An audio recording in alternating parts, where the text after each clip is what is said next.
Black Star Network is here. Hold no punches. I'm real revolutionary right now. Support this man, Black Media. He makes sure that our stories are told. Thank you for being the voice of Black America, Roland. Stay black. I love y'all. All momentum we have now, we have to keep this going. The video looks phenomenal. See, there's a difference between Black Star Network and black-owned media and something like CNN. You can't be black-owned media and be scared. It's time to be smart. Bring your eyeballs home. You dig?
Today is Thursday, January 19th, 2023. Coming up on Roland Martin Unfiltered, streaming live on the Black Star Network. An Ohio police sergeant is on administrative leave after being captured on video repeatedly punching a black woman in the face during an arrest.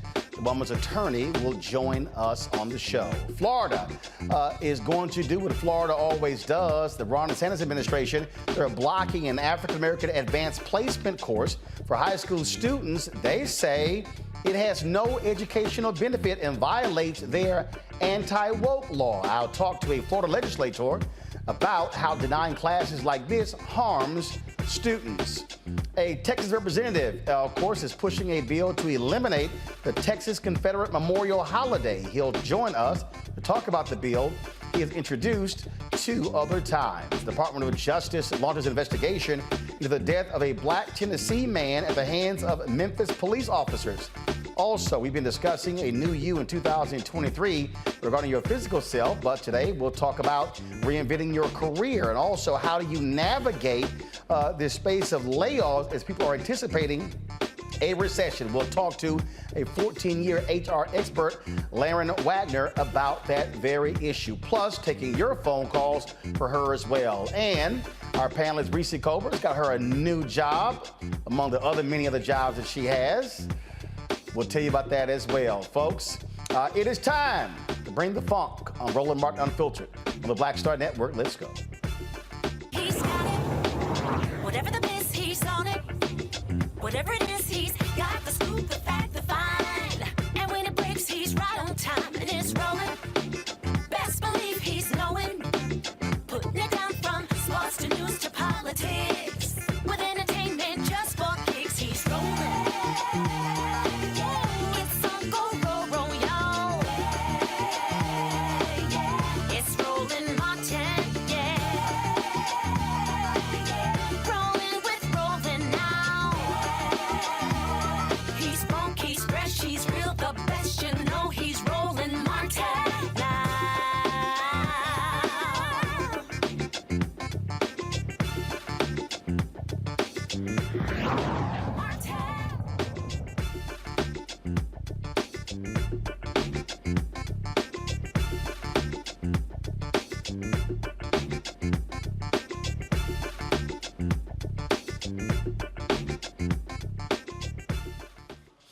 All right, folks, a dispute over a 30-cent slice of cheese led to an officer punching a black woman in the face multiple times during an arrest in Butler Township, Ohio. If not for this bystander's video, the public might have never known about LaTrinka Hancock getting brutally hit in the face. The officers involved were Tim Zellers and Sergeant Todd Starley. Starley, the one delivering the blows, has been placed on administrative leave.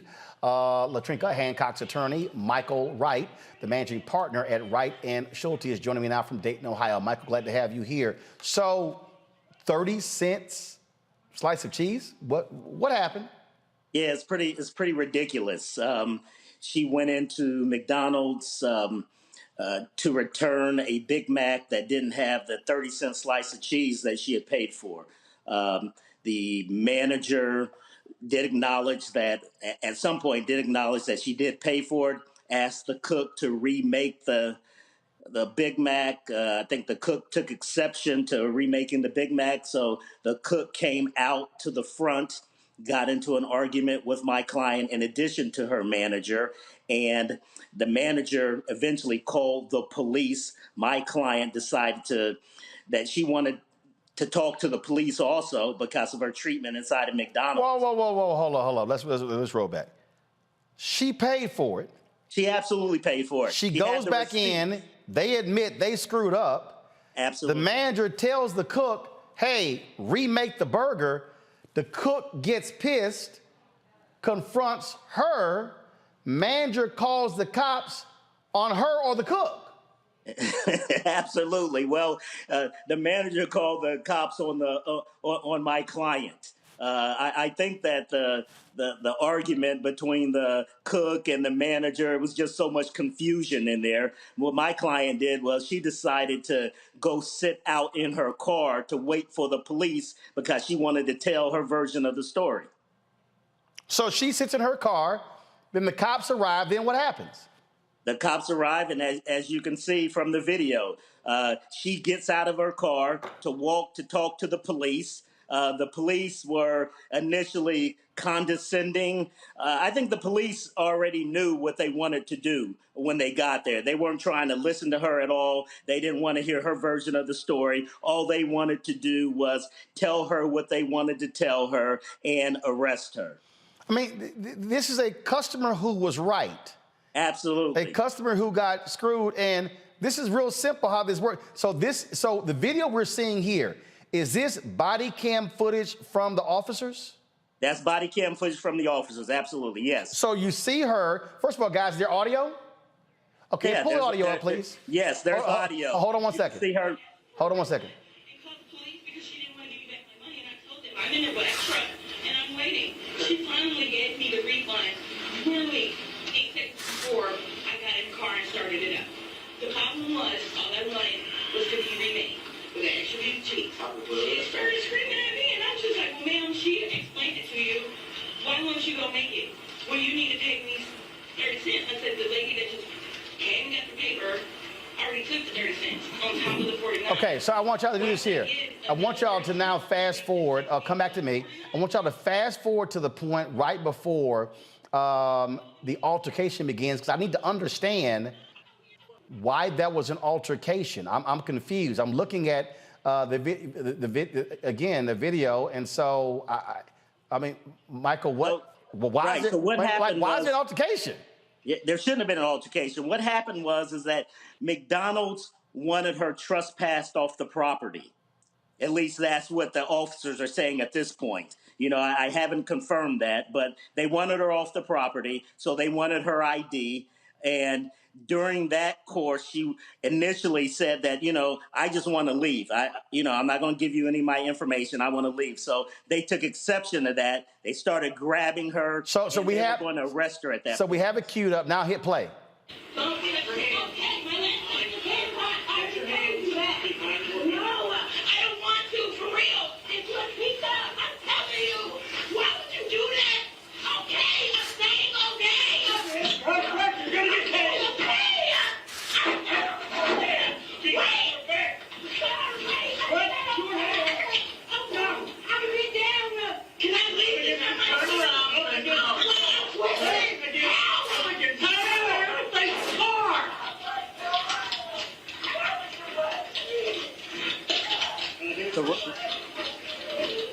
Roland, what? I mean, yeah. Pull the audio Roland, down. Keep playing the video. Pull the audio down. Michael, go ahead. What's very interesting about this, Roland, is that from the officer's body cam footage, you can't see the officers punching her in the face. It was actually a bystander's view in his video, which shows the officer punching her in her face. So the officers, were never... The police department was never transparent. Based on their video, you would never see her being punched in the face. So, guys, control room, roll that. Pull up the actual video from the bystander so we can actually see the cop punching her in the face. You see, so we showed you that, and so now we see the video here. She's, again, protesting because, and now he's 3, 4, he punches her 4 times in her face before now he's got his arm around her neck in basically a chokehold. Right. And then let's see here, hold up. So someone was recording inside. I guess they were moving outside. And so now all of a sudden, okay, there we go. So isn't that pretty interesting that the video from the police doesn't show that, that view of them punching her in her face? Yeah, if you're wearing a body cam footage, I should be able to see that actually happening. Absolutely. First of all, how is your client doing? She's recovering. She went to the hospital. She was diagnosed with a closed head injury. She has a busted lip. She has about 4 or 5 loose teeth. She has a hip injury. She has a back injury, neck injury. So she's recovering. And even more than that, she's just shaken. I mean, she's scared. She was scared to death when this was going on. And this was just uncalled for. As you can see, it's ridiculous. Have you heard anything from the owner, because first of all, people don't realize nearly all McDonald's franchises are actually owned by operators. Have Correct. you heard from the owner of that McDonald's? Have you heard from McDonald's corporate? I have not, and I have sent letters to the franchisee. I've sent letters to McDonald's Corporation, and I have yet to receive anything from them. Wow, unbelievable watching this. And again, wasn't her fault. She literally just simply she paid for the cheese. Look, I've done it before. Like you screw my burger up. First of all, I don't like cheese on mine, but they put cheese on mine. You screwed it up. Make me a new burger without cheese. And so what do? You make a new damn burger. And right. This is a perfect example where the manager. This is where that manager should be fired and held accountable because the manager is the one who called the cops. Absolutely. McDonald's has policies and procedures of how to handle customers. And I don't think one of them, when a customer is just not happy with their service and not happy with their meal, calling the police should not be one of those things Indeed. that happens to a customer. You saw her from her demeanor with the police. She wasn't angry. Right. She wasn't yelling. She said, "I want my burger." Yeah, she just wanted what she paid for. All right, Michael, keep us abreast of how this case goes forward. We certainly appreciate it. Thanks a lot. Absolutely. Thank you. Folks, we come back. I'll talk about this with my panel on Roland Martin Unfiltered right here on the Black Star Network.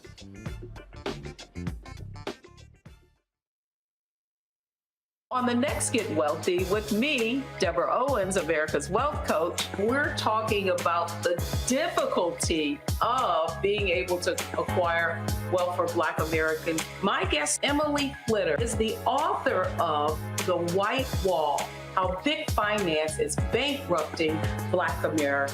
The bad stuff that you feel when you're dealing with the financial services industry is not your fault. It's not your fault, and you don't deserve to be treated like this. That's right here on Get Wealthy, only on Black Star Network. Next on the Black Table with me, Greg Carr. Our legal roundtable is back in session as we look at yet another potential landmark case being considered by the United States Supreme Court. This one is called 303 Creative versus Alennis, and may be the most important and far-reaching First Amendment, that is freedom of speech, case of our time. It could, depending on how the court rules, open the door for a return of Jim Crow segregation laws. It's true. If you say we can discriminate against one, you're saying we can discriminate against all. That's on the next Black Table. Don't miss it. Right here on the Black Star Network. We're all impacted by the culture, whether we know it or not. From politics to music and entertainment, it's a huge part of our lives, and we're going to talk about it every day right here on The Culture with me, Faraji Muhammad, only on the Black Star Network.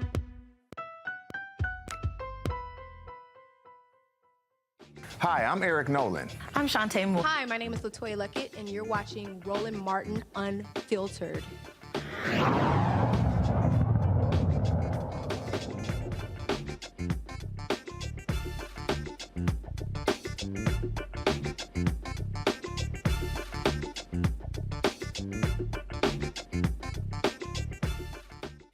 All right, folks, let's talk about that unbelievably crazy video that we just saw with our Thursday panel. Joining me, Greg Carr, Department of African American Studies, Howard University, a host of the Black Table here on the Black Star Network. We have Erica Savage, of course, the Reframed Brain, Reese Colbert, founder of Black Women Views, and also Reese is now hosting her own show on Saturdays on Sirius XM Radio. And so, Reese, congratulations. You went from cussing on Twitter, defending Kamala Harris, to coming on this show, to becoming a contributor on Sirius XM and Clay Kane's show, now having your own show. Thank you, Roland. I told you earlier on the phone, but I give much thanks and appreciation to you for being the first one to put me on there. And of course, I have to thank Clay Kane and Karen Hunter and the whole Sirius XM Urban View family. Yes, I will have the Reese Colbert show. And I had to remind y'all, when Reese first came on, y'all, she tried to be like the rest of the people. I was like, Reese, what the hell are you doing? I said, I need you to do you. Don't be trying to sit here and y'all, she was all sedate. I'm like, you on drugs or something? I'm like, I need you to do you. And so I'm like, she's like, well, hold up, I can cuss. And then, of course, then she was right at home. All right, let's get right into it. Let's see. This, watching this video here is utterly ridiculous. What's crazy to me, Erica, is she's right. She paid for something. They need to remake the burger. The cook gets pissed off. That's what a manager should have told the cook, get your ass in the kitchen and remake the damn burger. Yeah, Roland, absolutely. And I just want to kind of say that, you know, a burger not being made well or right, especially from McDonald's, should not equate a brain injury. And one of the things that I'm most concerned about with this sister is the amount of violent force that she took on to her head at least 3 times. I've said this on this show and on my platform that Black people are disproportionately more apt to develop dementia and Alzheimer's. And so events like this don't help.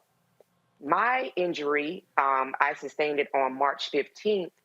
The language, not being able to read, having difficulty walking, those set of symptoms, those set of issues did not come into a few days later. So while she's standing upright and her attorney is saying that she's recovering, I want people to bear in mind that this is something that just happened recently. So there's still long-term ahead of her as well.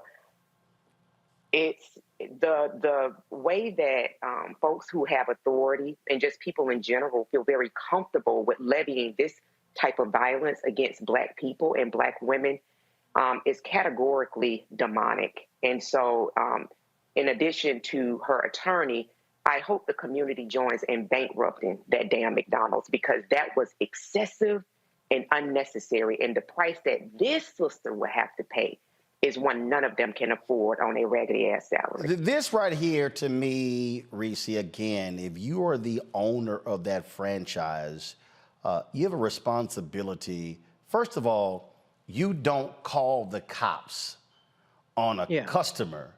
When the customer is right, you check your employees. That cook, that manager, and that cook both should be fired. Yeah.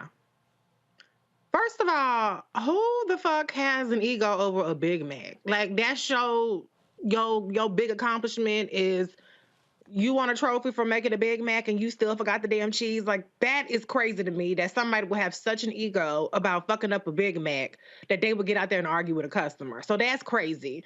For the manager to sit up there and call the police instead of directing their employee into the back and to make the damn burger is crazy.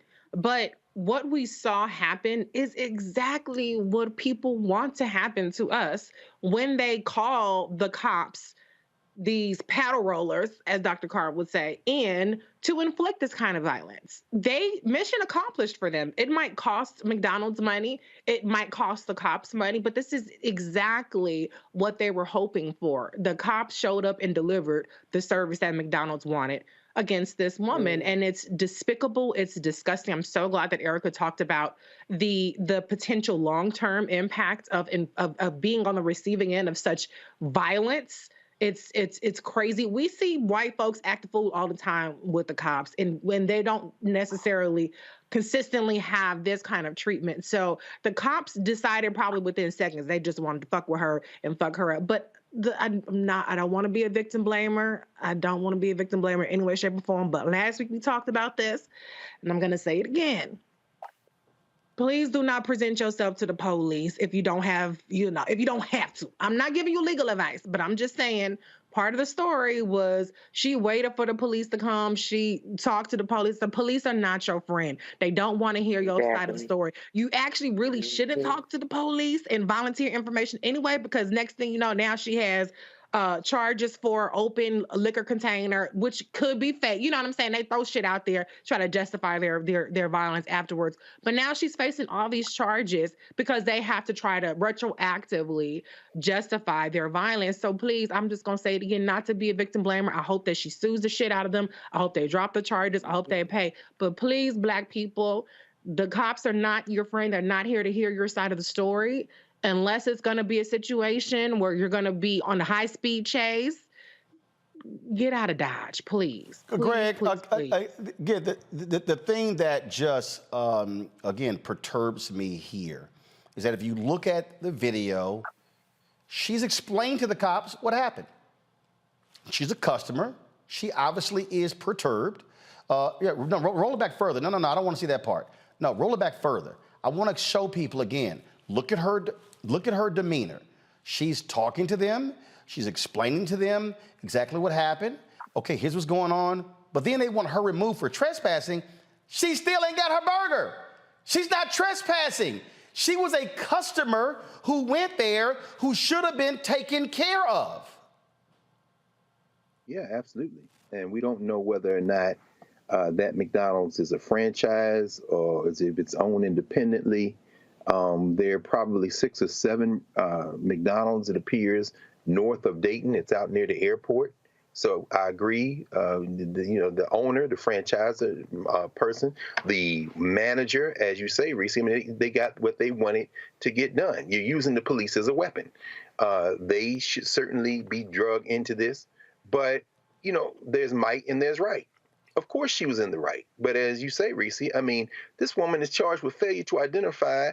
Wait a minute. And she's not in a moving vehicle. So the charge of driving under suspension, having an open container, this lady is not moving. Now, these two punks, Sergeant Todd Stanley, who I assume is the guy behind her, sneaking a woman in the back of the head, to Erica's point, busted lip, loose teeth, hip, neck, back injuries.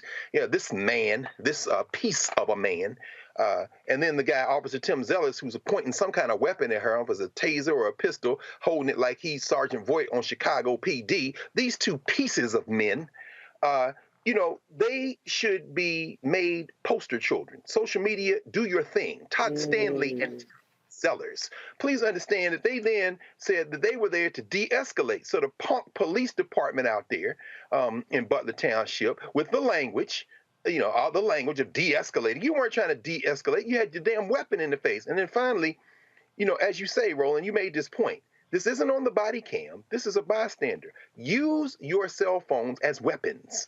Anytime you see these funky paddle rollers, pull it out and start filming, because these two punks, Todd Stanley and Tim Zellers, need to be held to account. The reason you charged like that is because they know they're in trouble, so they're going to try to negotiate now after you try to throw the book at the sister. But this is pattern and practice. Again, it is just crazy, this particular story. And we're going to be reaching out to McDonald's to get an answer to exactly what happened here. And again, that the owner of that franchise, whoever owns that franchise, that owner really needs to be held accountable and needs to hold the folks accountable. That manager should be fired. That cook should be fired. They should be paying for her medical bills because they caused this. She was the customer. I thought the customer was always right.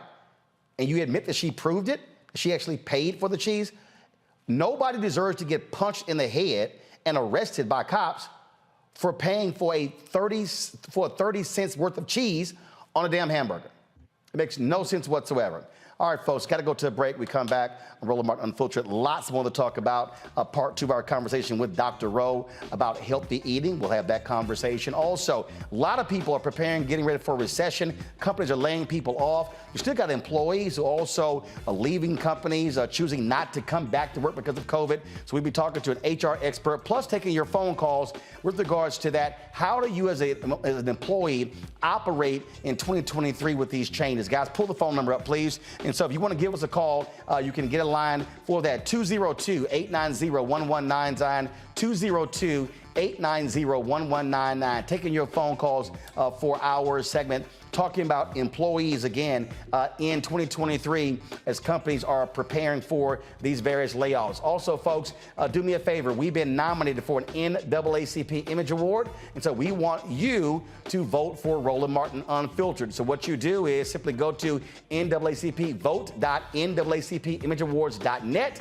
Look for the category that we have been nominated in. Scroll down, Outstanding News, Information, Series, or Special. Select the category, scroll to Roland Martin Unfiltered, click our name, and then click on vote. And then, of course, you can register your vote with an email. If you got more than one email, you can vote more than one time, but only one vote allowed per email. Again, you must confirm that you're not a robot. And again, you have until February 10th at 9 p.m. Eastern to vote. So let's make this possible. Voting for us here at Roland Martin Unfiltered for an NAACP Image Award, our first one since we launched this show. First time, y'all. We've been applying every year, so we finally got one. So please vote for our Election Night special, Black Votes Matter, Election Night 2022. Also, support us by downloading the Black Star Network app, Apple phone, Android phone, Apple TV, Android TV, Roku, Amazon Fire TV, Xbox One, Samsung Smart TV. Join our Brina Funk fan club. Your dollars make it possible to do what we do. Send a check and money order to P.O. Box 57196, Washington, D.C. 20037-0196. Cash App, $RM Unfiltered. PayPal is R Martin Unfiltered. Venmo is RM Unfiltered. Zelle, Roland at RolandSMartin.com. Roland at RolandMartinUnfiltered.com. We need 20,000 of our fans giving annually at least $50 each. $4.19 a month. 13 cents a day. We hope you make that possible. So please join our Bring the Funk fan club. Everybody who gives during the show, I will personally shout you out on tonight's show. I'll be right back.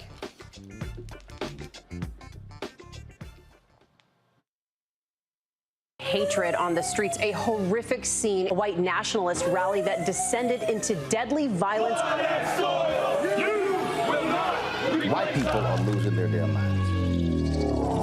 As an angry pro-Trump mob storms the U.S. Capitol, we've seen We're about to see the rise of what I call white minority resistance.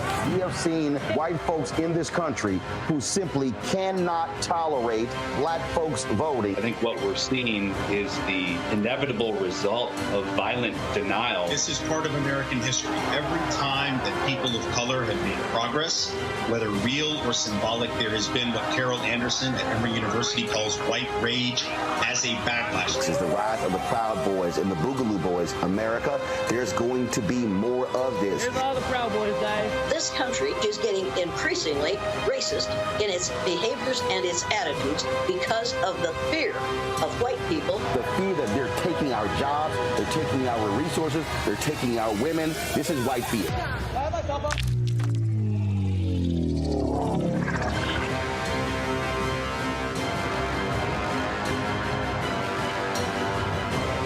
Next, A Balanced Life with me, Dr. Jackie. People can't live with them, can't live without them. Our relationships often have more ups and downs than a boardwalk roller coaster, but it doesn't have to be that way. Trust your gut. Whenever your gut is like, this isn't healthy, this isn't right, I don't like the way that I'm being treated. This goes for males and females. Trust your gut, and then whenever that gut feeling comes, have a conversation. Knowing how to grow or when to go, a step-by-step guide on the next A Balanced Life on Black Star Network.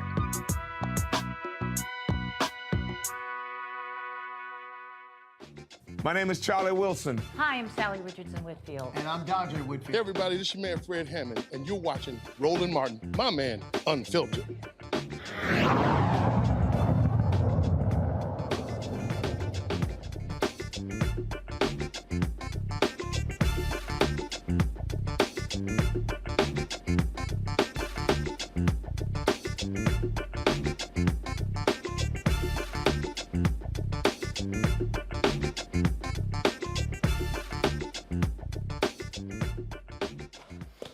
All right, folks, why did I write the book, White Fear? How the Browning of America is making white folks lose their minds?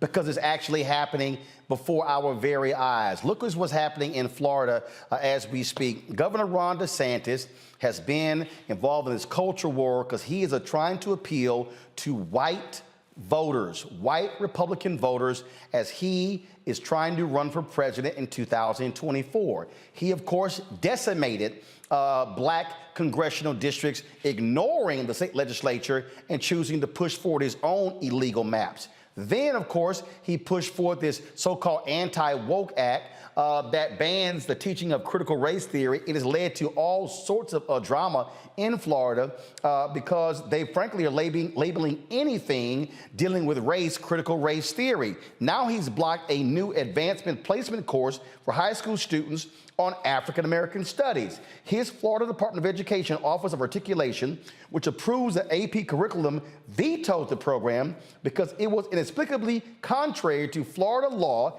and significantly lacked educational value.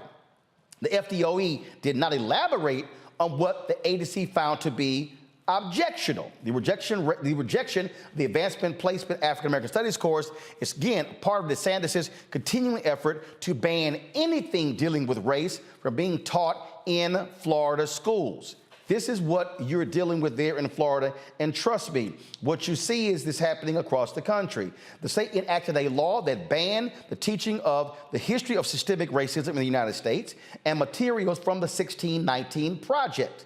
Yeah, seriously, last year again, he signed a bill restricting how schools can discuss race with students. In addition to that, remember, he was also pushing this bill that anything that made white people uncomfortable could not be discussed, not just in schools, but even by companies. Even a judge said, okay, you went too damn far, let's stop that. Joining us now is Fentress Driscoll. She is a state representative. She's, first of all, the Florida State Representative Minority Leader. Glad to have you on the show. What's shameful here is to have the Florida Department of Education refuse to say what they found to be objectionable, why they say it lacked any educational value. That's right. So thank you, Roland, for having me. And you're right. They did not name the law that this high school class violated or even which part of the curriculum went against Florida law. The state didn't offer any course or remedy, just a blanket rejection. And so to say that it offers no real value, I think that's the greatest insult of all, because you have to ask yourself the question, what was so offensive about this course? This AP African American Studies course was designed to teach students about ancient African civilization. So think about that. Traditionally, our current introduction to Black history in the United States starts with the enslavement of Black people, not the centuries of rich culture that preceded slavery. We existed way before the slave markets in Charleston and New Orleans and St. Augustine. So, why does this course about that begins African American history at the point of freedom in order to show the progression of a group of people working their way back to that freedom scare this governor so much? And here's the deal. You're actually scared of history? I mean, and that's what. But the real deal here, they are scared of. They don't want anything Black. And I keep telling people, this was always the strategy. You have these Moms for Liberty. They're taking over school district, school boards. I've been warning people about this here. They've taken over a significant number of school boards in South Carolina. They're pushing out Black superintendents.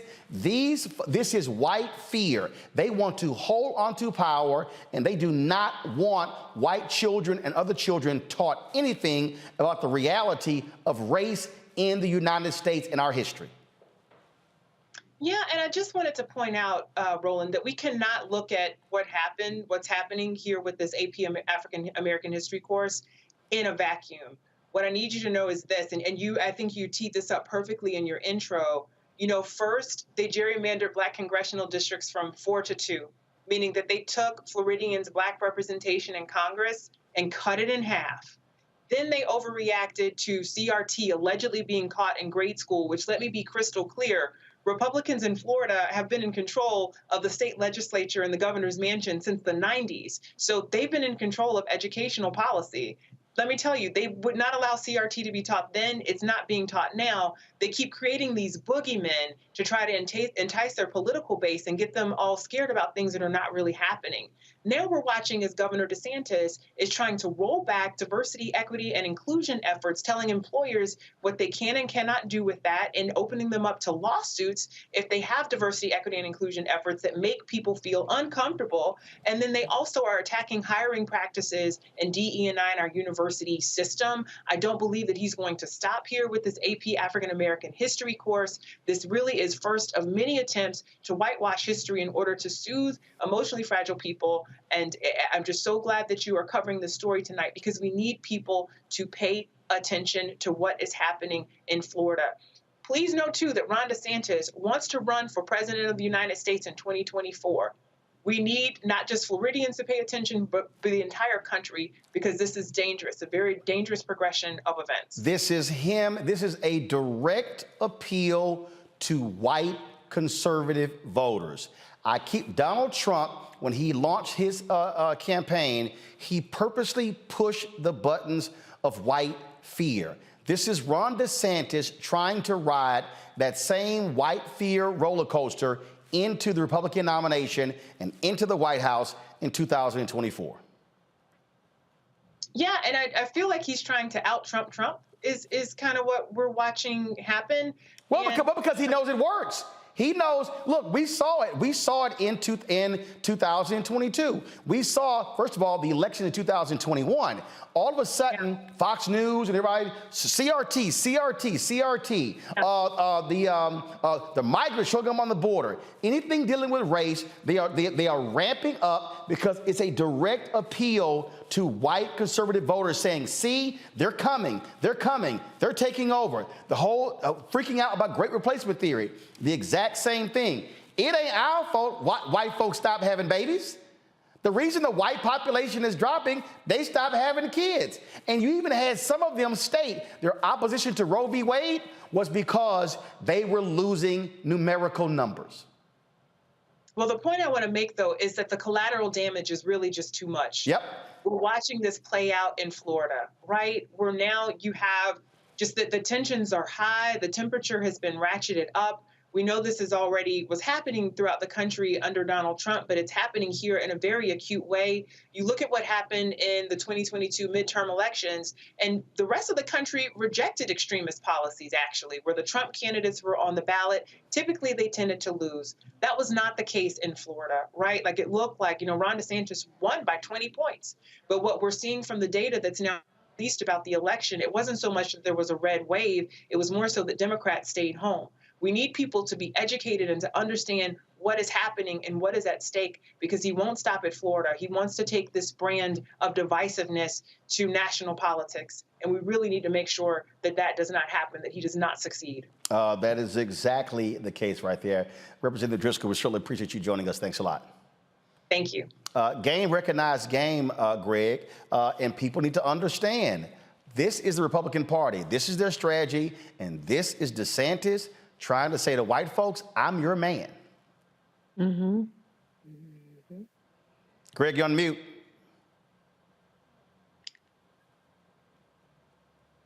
My bad, because I was cussing for some of it. But sorry, Reese, that's your bailiwick, sis. I can't hear you. You chefs just cuss. I'm not good at that. I enjoy Ron DeSantis. I like Ron DeSantis. I embrace him. He is a wonderful example of a failed white man, a rumpled pufferfish of a man with no charisma, a couple of Ivy League degrees, and has failed upward. He will crash and burn on the national scene. He gets away with this, and I'm glad that Representative Driscoll said what she said. People have to go out and vote. It's easier to do what Ron DeSantis has done when people don't get in and wage war.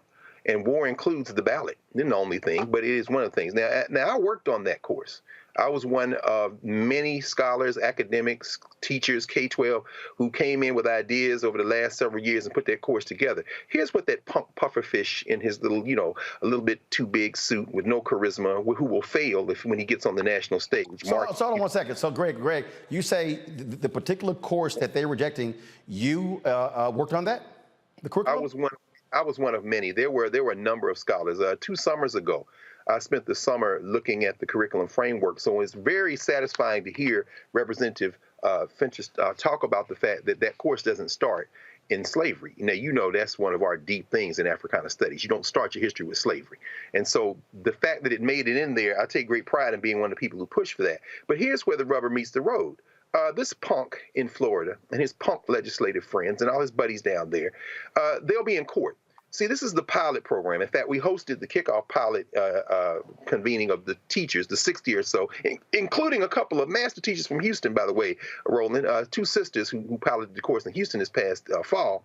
We hosted them at Howard this summer for a kind of convening to talk about how to teach the class and this kind of thing. So it's a pilot right now, which means students taking it won't be able to take it and get the AP score for college credit. Beginning around 2025, however, they will. That means now it becomes federal, you punk. But see, this ain't about being able to enforce this. Why? Because if you get an AP score of a 4 or a 5, you then transfer that credit into the university. Well, what happens to every student in Florida who couldn't take that class and then wants to transfer that credit to Princeton or Howard or North Carolina State or North Carolina Central? Well, they've been deprived of that. This won't stand up in court. This is a pufferfish, a punk, and he's going to burn out on the national stage. And I'm, for one, am here for it. I am here for it. You know Donald Trump, punk. Let's dance. Hold tight 1 second. We're going to continue the conversation when we come back from this break, folks.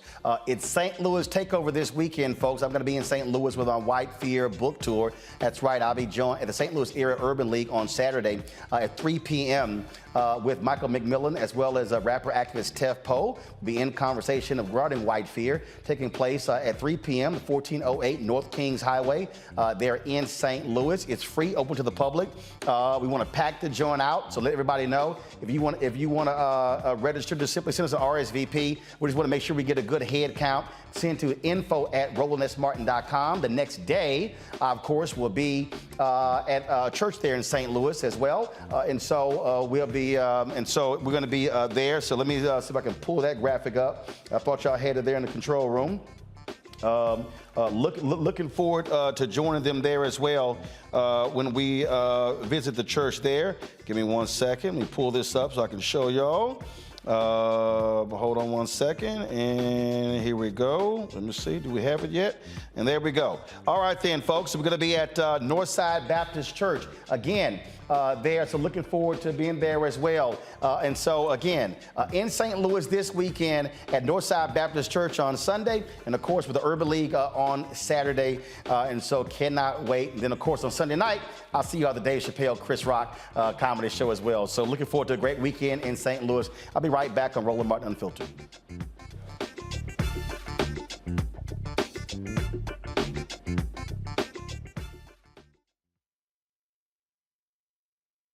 When you talk about blackness and what happens in black culture, we're about covering these things that matter to us, speaking to our issues and concerns. This is a genuine people-powered movement. There's a lot of stuff that we're not getting. You get it, and you spread the word. We wish to plead our own cause.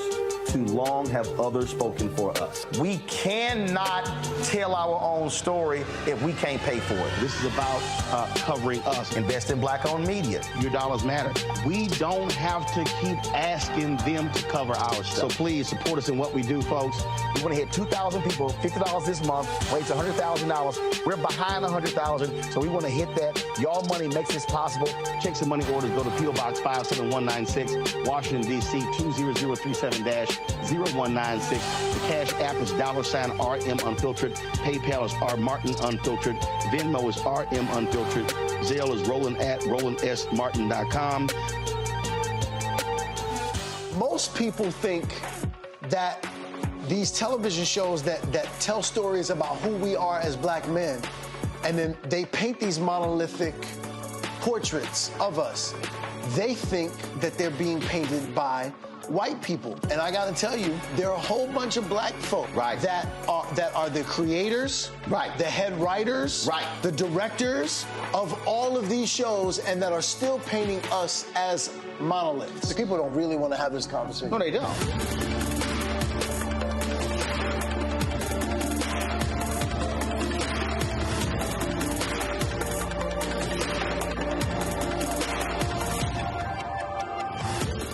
Hi, I'm Eric Nolan. I'm Shantae Moore. Hi, my name is LaToya Luckett, and you're watching Roland Martin Unfiltered.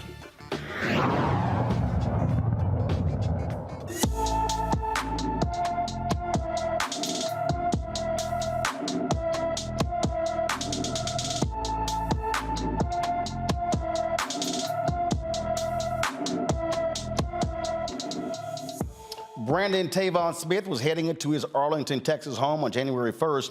The 27-year-old never made it. Brandon is 6 feet 3 inches tall, weighs 170 pounds, with black hair and brown eyes. Brandon was driving his graphite gray 2019 Toyota Camry with Texas tags M for Mary, C is in cat, G is in God, 5401.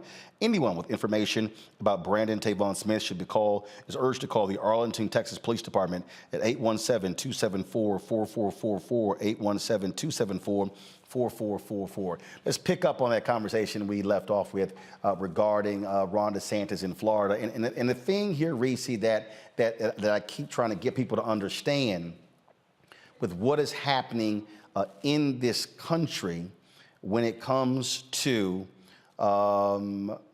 these folks. And I mentioned Moms for Liberty. I mentioned them for a reason, because just recently, a brother who was ranked as one of the most effective superintendents in South Carolina, he led a number of initiatives there.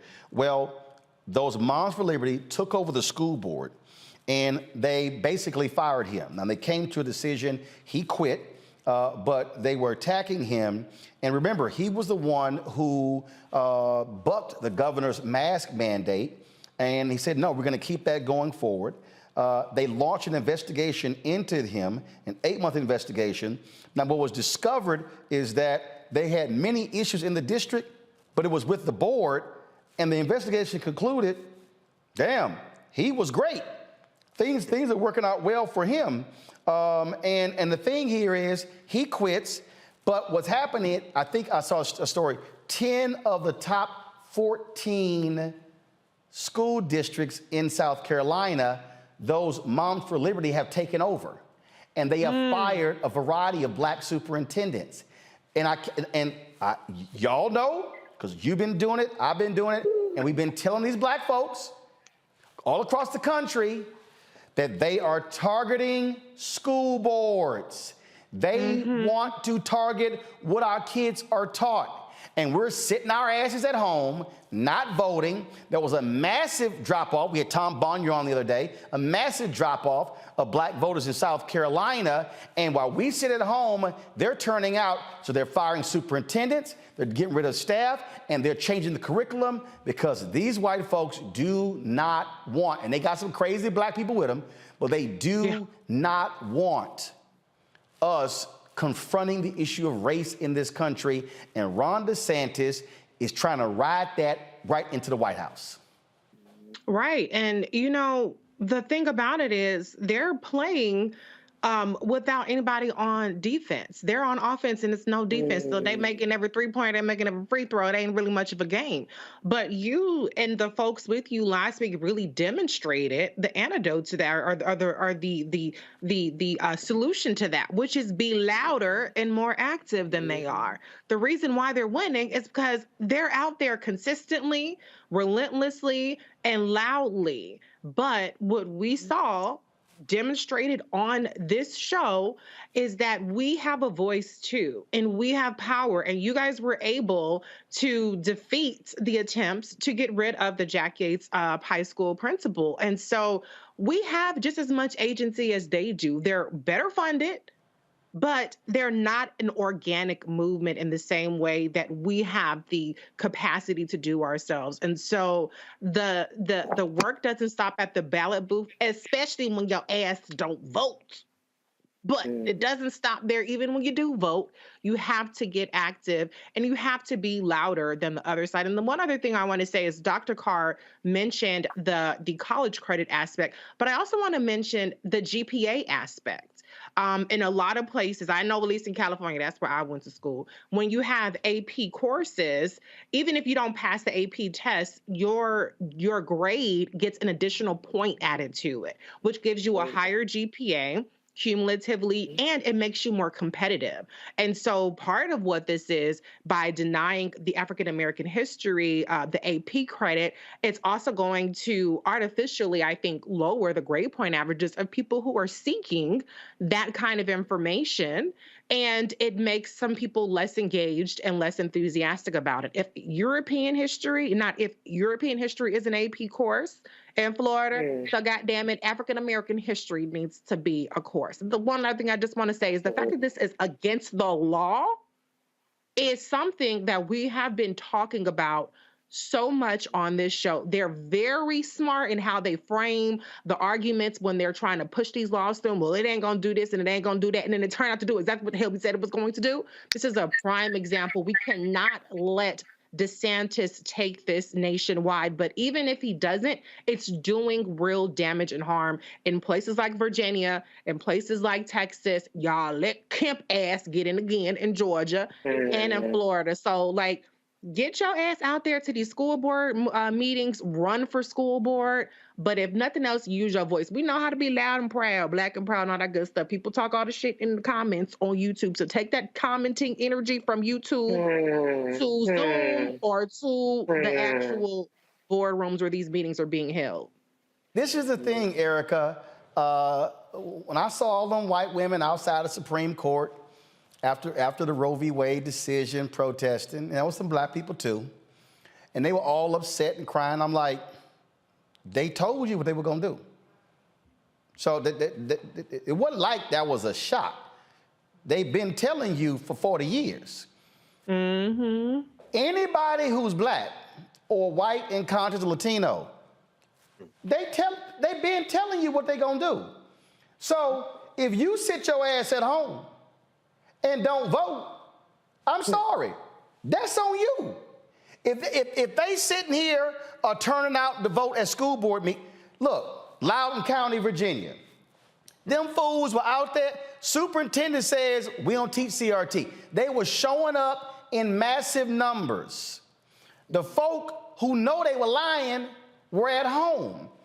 News media covers it, gives the impression building, building, building. The point that Reese just made, you have to be not just play defense, you got to have a counter offensive strategy.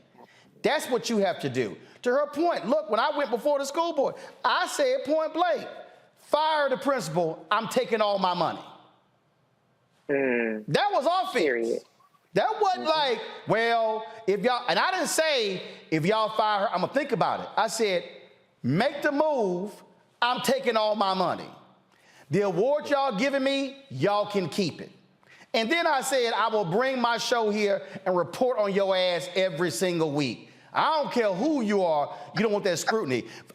I'm saying this to everybody who's watching, and this is why when I spoke in Wichita, Kansas, on Monday, I said to them, and I said this in all my speeches, I've called out the Divine Nine, the Prince Hall Masons, Eastern Star, the Links, all these black groups. We can't be so focused where we just meeting internally while shit is happening outside. I call a damn boule out at a convention in Bahamas. I said, how in the hell we got so-called the most prestigious black men in America and we ain't got no public policy conversation at a convention? We got all this damn entertainment going on. I said, we got a black attorney general from Nevada sitting right here, Aaron Ford, who's an archon. I said, and we ain't discuss it, the election? I'm like, what the hell is this? Yeah, to all y'all folks who like, oh, Lord, the boule. Yeah, I called the boule out while I was there, and if y'all, they want to kick me out, knock yourselves out. But the point is, shit is happening, and folks are sitting here acting like, well, we can just stand around, look around like it's always no big deal. No, they ain't window shopping. They are organizing and mobilizing. Absolutely, and co-opting and appropriating, Columbusing, all of that along the way, because there's such an appetite for white nationalism. So let's be very clear while this message is really permeating. And I said this on Twitter today, and I've been saying it for some years, don't forget who sold the robes of the Klan. These folks, these women, these organizations, they're not going to stop. One of the things that it made me think about also is when we're thinking about in terms of Ron, I thought about the Reagan years when he was governor of California, and then he travels to Philadelphia, Mississippi, and he starts talking about states' rights. He was speaking the language of people that he knew were locked and loaded for white nationalism. We're seeing it here again. So again, the examples that are made and that are demonstrated on this program are for all of us. Black people, we are the #1 consumers when it comes to all things business. We also need to make application of where we spend our dollars into spaces where there are people that are doing the work as well. We have the money. Reese pointed out that they are well funded.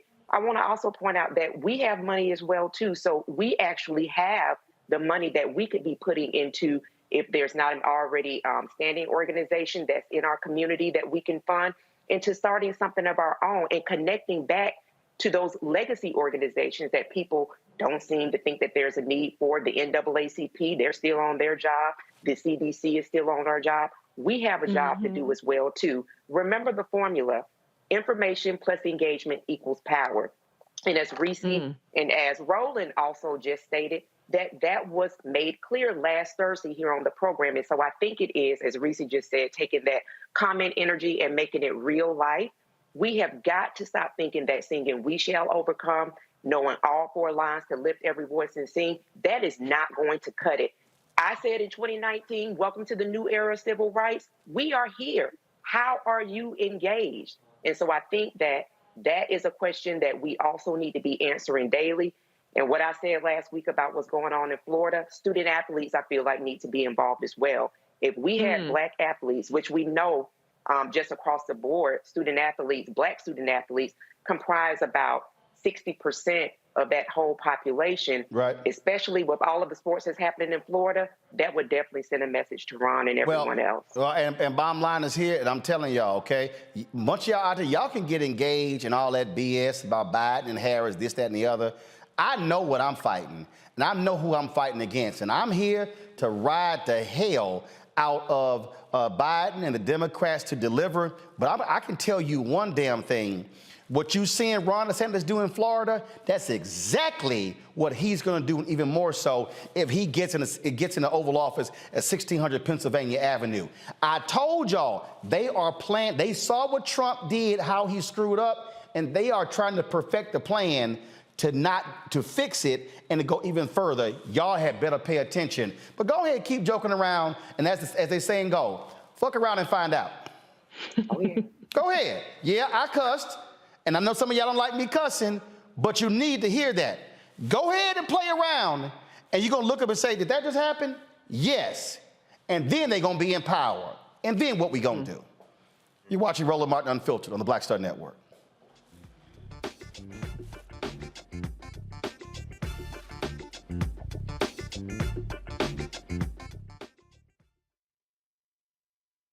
Next on the Black Table with me, Greg Carr. Our legal roundtable is back in session as we look at yet another potential landmark case being considered by the United States Supreme Court. This one is called 303 Creative versus Alennis, and may be the most important and far-reaching First Amendment, that is freedom of speech, case of our time. It could, depending on how the court rules, open the door for a return of Jim Crow segregation laws.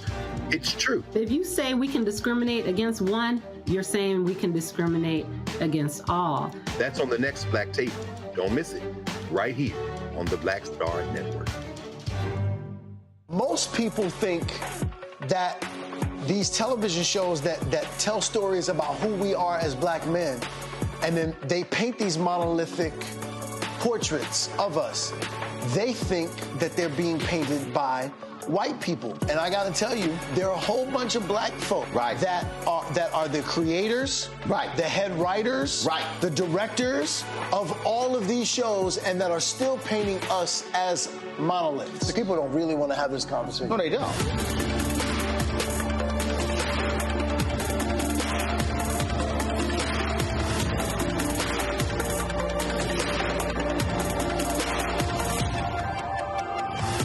How y'all doing? It's your favorite funny girl, Amanda Seals. Hi, I'm Anthony Brown from Anthony Brown and Group Therapy. What up, Lana Well, and you are watching Roland Martin Unfiltered.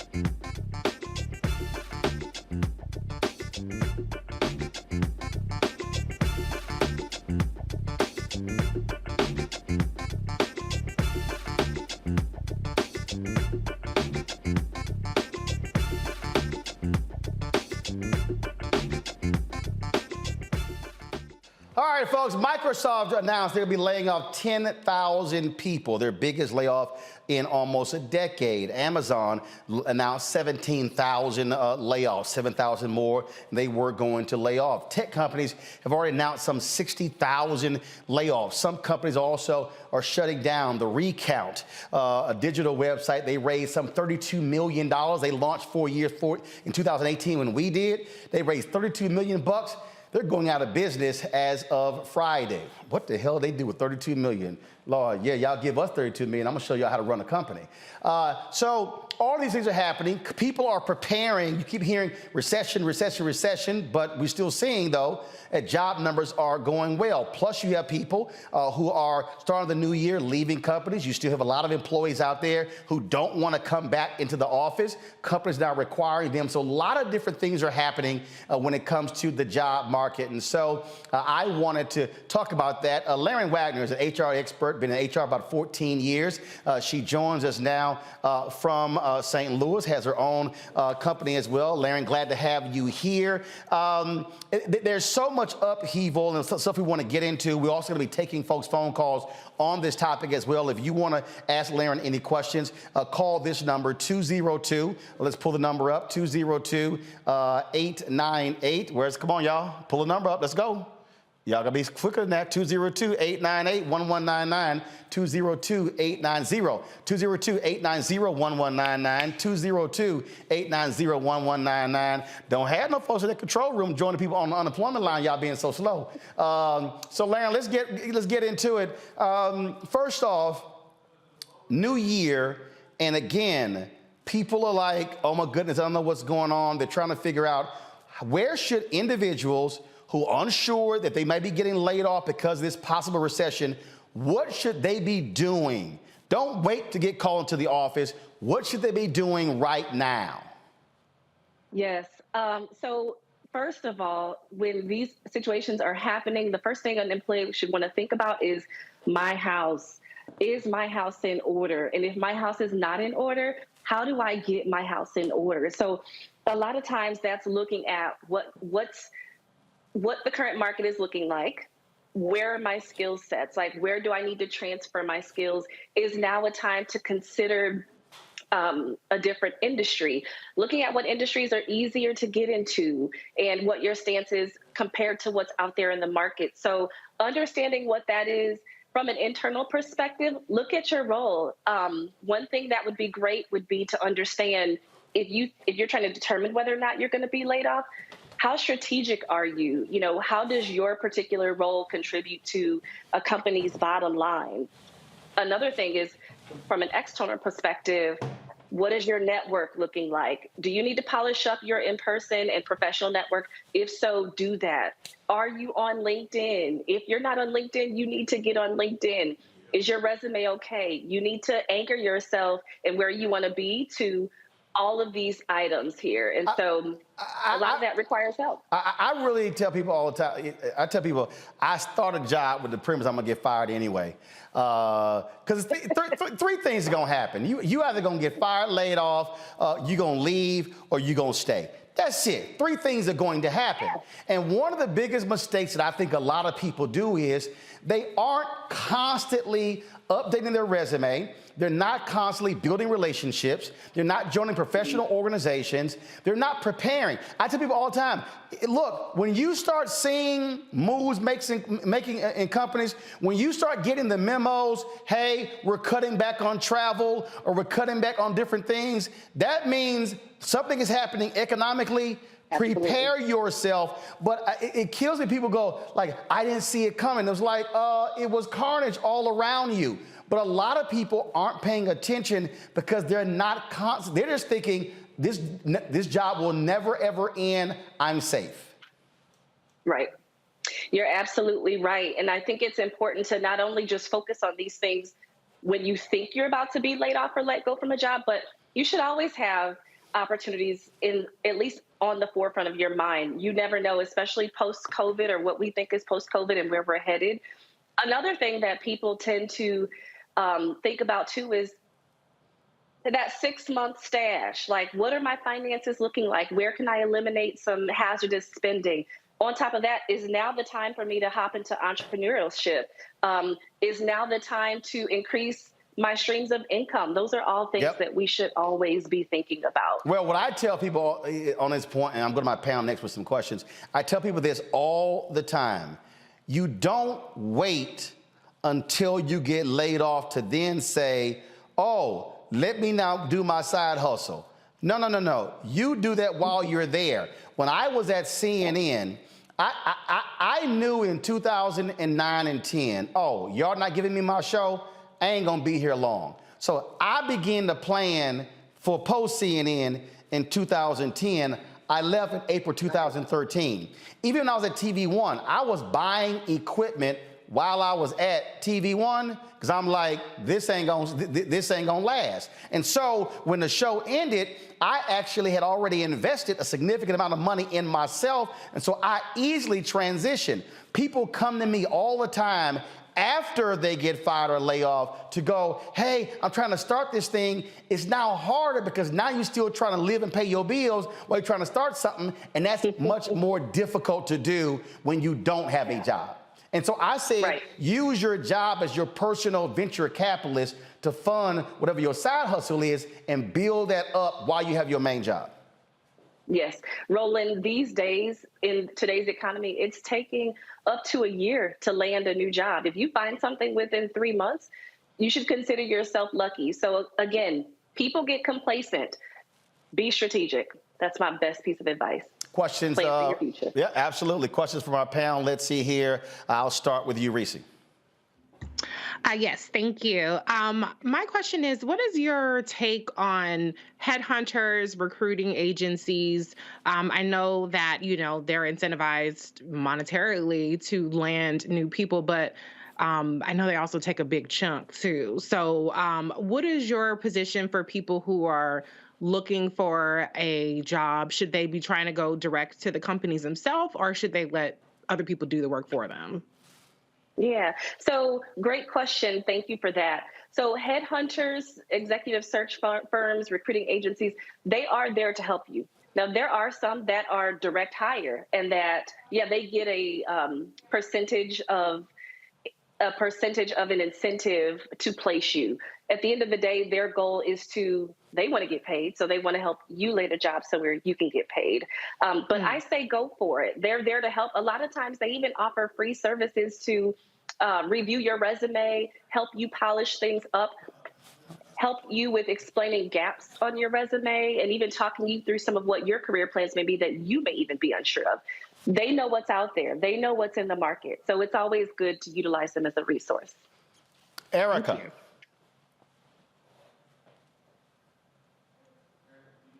Erica, you on mute. Lord, y'all need to see right there. I'm about to fire you. All right, go. Yeah, I don't have a job, and I'm good with that. My question, I'm so good with it. Praise God. So my question for you is, and so glad to have you on this evening. You mentioned LinkedIn. So could you share a little bit around social media presence, since it seems that in this case, the employer would have the upper hand?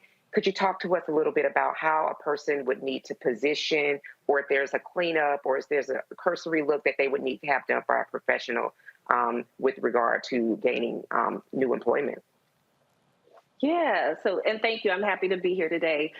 So as far as your professional, I'll say your professional brand, your social media presence, all of that is important. First, the person's going to want to literally look at what their brand is, what their end goal is, what type of industry they want to be in, and then cater to that. Make sure that your social media presence anchors to that. You don't want to go into a professional field and your social media pictures are half naked.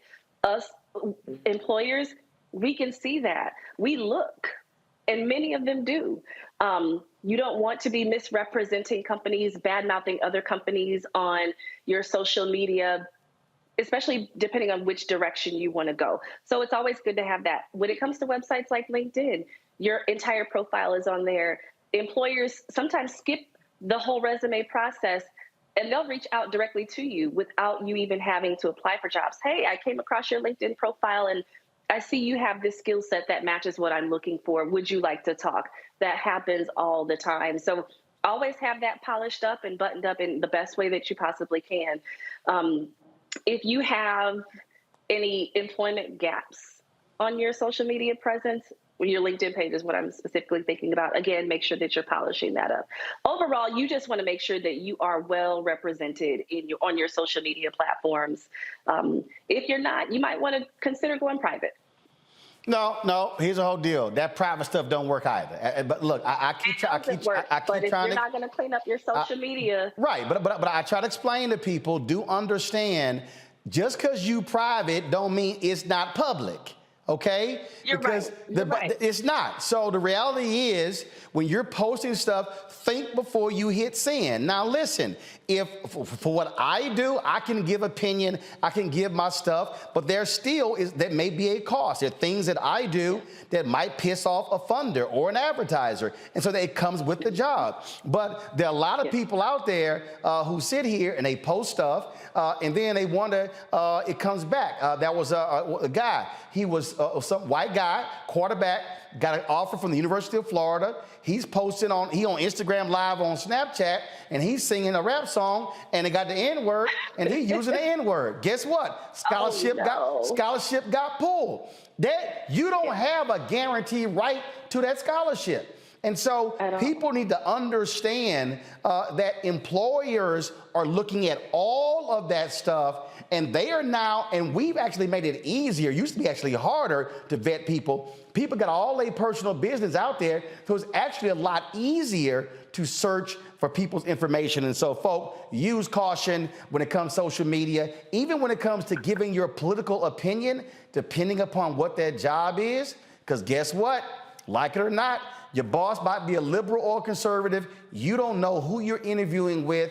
Just understand all that stuff has an impact. I got to go to a break. We're going to take your questions. I'm gonna get Greg's question also. If you got any questions for Laren, look, you might be thinking about leaving your job, how to prepare to leave, how to leave the right way. I don't advise you to abruptly quit. You might want to put in your 2 weeks notice. Okay, I'm just saying, because your new employer sees how you left the last one. They might do me the same way. Just saying. Call 202-890-1199, 202-890-1199. Roland Martin Unfiltered. We'll be right back.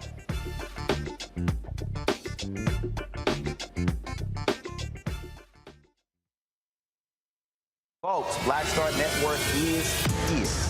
Hold no punches. I'm real revolutionary right now.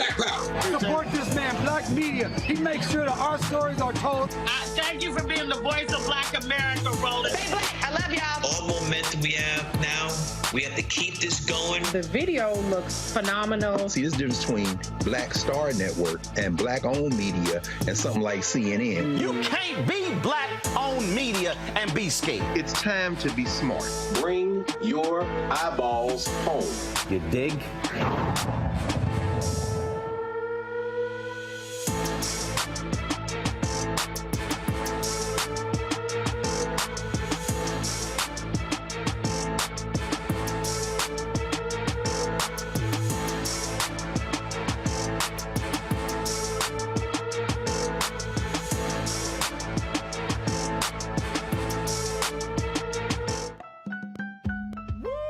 We're all impacted by the culture, whether we know it or not. From politics to music and entertainment, it's a huge part of our lives, and we're going to talk about it every day right here on The Culture with me, Faraji Muhammad, only on the Black Star Network. Hi, Hi, I'm Dr. Jackie Hood Martin, and I have a question for you. Ever feel as if your life is teetering and the weight and pressure of the world is consistently on your shoulders? Well, let me tell you, living a balanced life isn't easy. Join me each Tuesday on Black Star Network for A Balanced Life with Dr. Jackie. We'll laugh together, cry together, pull ourselves together, and cheer each other on. So join me for new shows each Tuesday on Black Star Network, A Balanced Life with Dr. Jackie.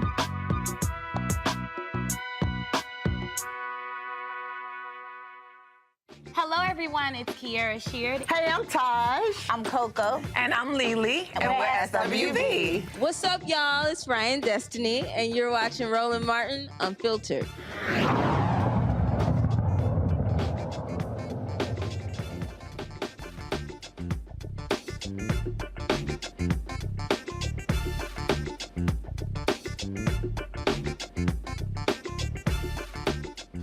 All right, folks, if you've got any questions about, when it comes to where you work, you got any career advice, give us a call right now, 202-890-1199, 202-890-1199. Again, 202-890-1199. Our guest is Laren Wagner, HR expert for the last 14 years. And again, a lot of things are happening in the country when it comes to jobs and companies. This week, we're focusing on employees. Next week, she'll be back. We'll be talking about employers. Trust me, it's a whole different perspective when you on this side of the business. Greg, your question for Laren Wagner. Oh, thank you, Roland, and thank you, Sister Wagner. I have a question. I'm an academic and a teacher, and a lot of times folks who are in those kind of positions tend to stay over long periods of time. I wonder if you have any thoughts about how we should be thinking about our money and managing our money in terms of moving it, maybe putting more into retirement or moving things into CDs or 401ks. Any thoughts about how those folk who are in those kind of jobs, which are kind of more long range, should be thinking about planning, financial planning? Yes. So my best answer for that would be really the same as though you would be leaving any job. Understand what your budget looks like, what your finances look like, what you need for your home in order for you to continue to survive and make it. The stability behind your organization is going to allow you, and also too, what your current income looks like is going to allow you to map out what all of that is. So if you need to, get a financial planner, get someone who can talk with you through, okay, what the long-term plan looks like for your budgeting and your spending. Cut costs where you can. That's what these organizations are doing. So you may have to do the same. Also understand where your resources are. Actually, on that particular point, I sort of want to add to it. Again, even within that framework, even in academia, you're seeing how layoffs are happening there as well. I just think part of the thing, Laren, a lot of people get so comfortable and entrenched in a job, they think it's never going to end. And Absolutely. then it does, and now they're totally shocked. Yeah. Have to stay prepared. You have to stay prepared. I can't stress that enough. I can, of course, speak for what individuals need for their households. But again, sometimes you have most households are two incomes. There are times when you have one where you have a spouse who can carry the entire household in case so the other person loses their job. That's great. But you got to know what that looks like for your household. I'm going to do this. First of all, if y'all are calling, stay on topic, y'all. We're talking about, again, from an employee standpoint. We're not talking about some of the other topics. And so the number to call, 202-890-1199, 202-890-1199. Call with your question. We'll put you on the air. Let's talk about now requiring people to come back into the office after COVID. It's a lot of people are resisting this. They have gotten used to being at home for the last couple of years.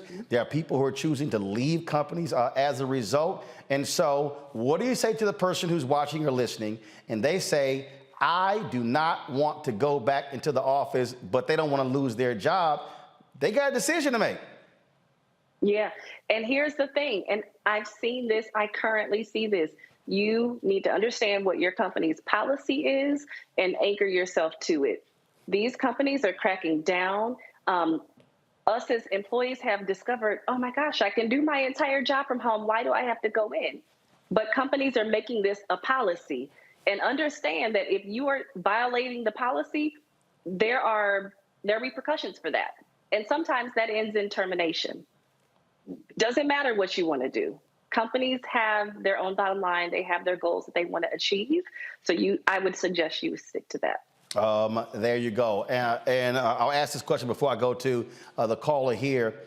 Also, be smart as an employee when you're asking your boss for a raise. So let me say that again, okay? You're hearing all of these stories that we're going to be having a recession in 2023. It's called Read the Room. People are getting laid off left and right. Hiring freezes are also in place. Be smart about asking your boss for a raise when right now, folk are actually looking at laying people off. Roland, my best advice when I see that situation, because I see it often, is I tell employees, the inflation of your salary that you're asking for today could be the elimination you face tomorrow. Sometimes and I'm not just saying that we should be complacent and just be happy to be somewhere and be happy to have a job, because there's always going to be something out there. But in these times, it's good to know your company, know your stance, understand what the company is going through, and ask those questions. Ask those questions to your senior leaders. All right, we got a caller, Jimmy. I don't know where Jimmy is from. Y'all need to give me the city. Jimmy, you have the phone line. What's your question for HR expert Laren Wagner? Yes, my question is, how can we know when an employer is going to give us our raise? How can you know when an employer is going to give you your raise? A raise. Laren? Okay, so Jimmy, companies usually have this outlined. It's a lot of times based on when their fiscal year ends. Some companies do their annual merit performance reviews and increases between January and March. Some do them between June and October. It'll all vary, but your company will be able to tell you that. Sometimes they do them in the middle of the year. And of course, you'll know whether or not you are applicable to receive an additional increase based on performance. If they don't bring it to you, you feel like you're contributing above where they have you, have that conversation, have your talking points in order, but be ready to talk to your leader or your employer about, hey, these are my contributions. This is my salary. This is where I feel like I should be. How can we compromise? How can we come to a middle ground? What are your thoughts? If I'm not ready, or if this isn't attainable for me from a compensation perspective, what do I need to do to get to this level? Have those conversations. Anything else, Jimmy? Yeah, one last thing. Now, I know you guys mentioned throughout the show about jobs are cutting back on wages. Now, if you currently have a job that pays you well, but you feel like you're not being valued there and you go to another job, should you expect like a pay cut, or should you like ask or demand for what you were getting at your prior job? Well, before Laren answers, I'll tell you this. If I leave one job to go to another, I'm expected to make more money where I'm going to. Otherwise, why in the hell would I be leaving where I'm at right now? Laren? Absolutely. Now, I will say some people want to take a step back and maybe tend to other areas in their lives. But what I will say to that is, before you go into an interview process with another employer, understand this. The grass is not always greener. I have seen several companies lay off on LinkedIn, and new employees that have left their stable jobs have been laid off after 3 and 4 months. So last hired, first fired. Yep. Understand and know the bottom line. So do the research of the company that you're going to, because the grass is not always greener. Understand about the role. When you have that first phone screen with the recruiter for that company, let them know what you want, but also understand Does what I want align with the range for this role? Am I out of line? Because here's the thing. Don't go through an interview process and get to the end and find out that they're not paying you what you want. So understand what job you're applying for, the market for that, what that company's bottom line, and how you can align to that. Don't settle. So if the company's not paying you what it is that you want to make and you want to make more money, there's plenty of other companies out here. Yep. The sky is not falling. The sky is not falling. We're having tough times and a lot of companies are having challenges, but I suggest waiting to find what it is you need out there. And of course, that's going to vary based on what you want. Jamie, we surely appreciate it. Thanks a lot. I want you to answer this here. Again, as somebody who owns a company, there are a lot of people who are employees who really have no understanding about raises. First of all, companies are not handing out 10, 15% raises. In fact, 5% is actually a high number. Can you talk about that? Give people a realistic understanding about raises? Yes. So raises aren't just about what the company has in their budget. Your performance and how you get your job done plays a major part in that too. You can do wonderful at your job, but if you're not aligning, if your behaviors and actions are not aligning to the company's values, that can have an impact on your merit increase. The state of your performance, of course, currently makes a big difference in what your performance increase looks like. But also, too, a piece of that is what the company has in their budget. How did the company perform the year before and what they have room for? A lot of leaders are going to allocate their merit dollars to the top performers on their team. So do what you need to do to make sure that you're in that bucket. And I'm going to say this here, even if in a place where you have top performers, I need people to understand this as well. And I know this is hard for people to understand. When you are an employer, you're also forecasting. You're looking at the entire year. You're saying, I need to be able to pay people and then for them to still have a job 6-9 months down the road. A lot of people don't understand that concept because they think, well, look, I need to get paid right now, which I totally understand, but realize you're not the only person that's actually in a company. You have other employees, you have other expenses, and if you're forecasting and you're seeing potential revenue decrease 10, 20, 30, 40%, you got to realize the biggest hard cost in any company are people. And the easiest way to cut your expenses is to cut people. And again, it's a lot of people don't really understand that unless they've been on the business side.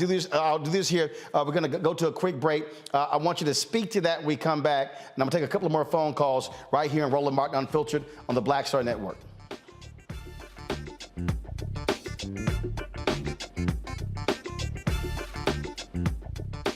I'm Deborah Owens, America's Wealth Coach, and my new show, Get Wealthy, focuses on the things that your financial advisor and bank isn't telling you, but you absolutely need to know. So watch Get Wealthy on the Black Star Network.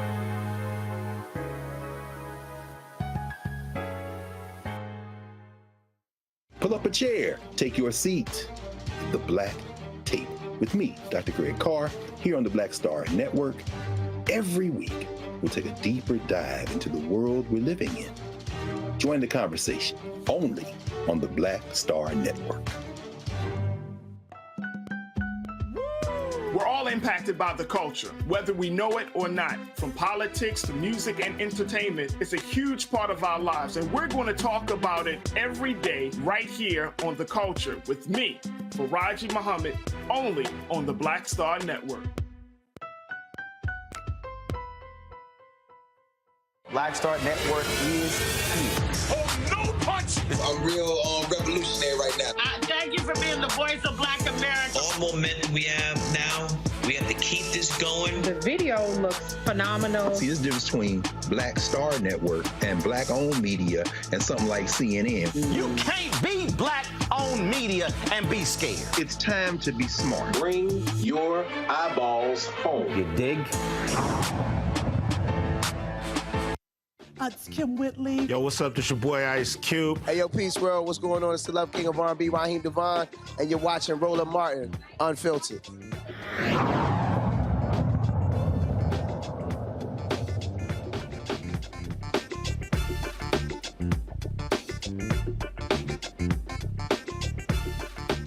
All right, folks, welcome back to Roland Martin Unfiltered. We're talking about HR expert Laren Wagner about, again, this job situation, employee situation.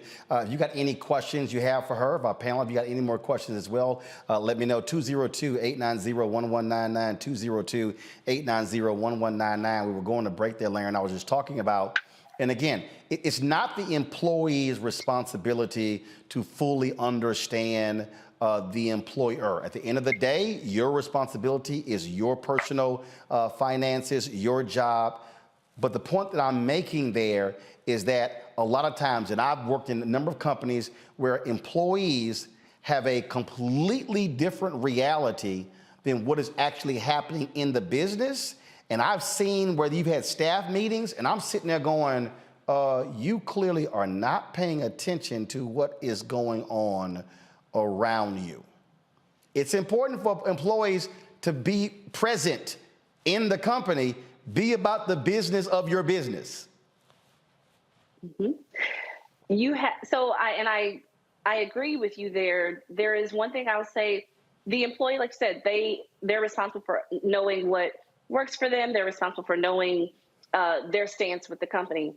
I will say though, you can't go into certain situations, especially with your employer in the job market, merit increases. You can't go in uninformed.